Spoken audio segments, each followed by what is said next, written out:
ഉദിച്ചൊരു ഖമറാണ്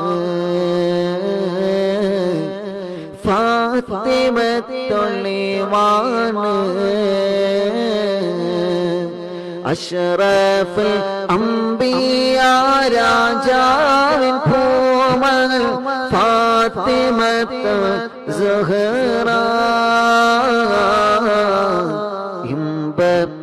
ഇമ്പപ്പൂവഴകായി Mecca മരുഭൂമിൽ ഉദിച്ചൊരു ഖമറാണ്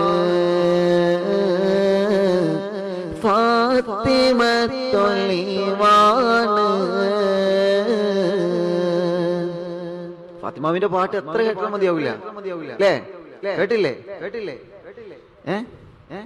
ഇനി പിന്നെ പാടിത്തരണ്ട്. ഫാത്തിമാവിന്റെ ചരിത്രം പറയുമ്പോ പാടിത്തരണ്ട് കേട്ടോ. ഇപ്പൊ സമയം വേറെ ആണല്ലോ. അപ്പോ എന്റെ പ്രിയപ്പെട്ട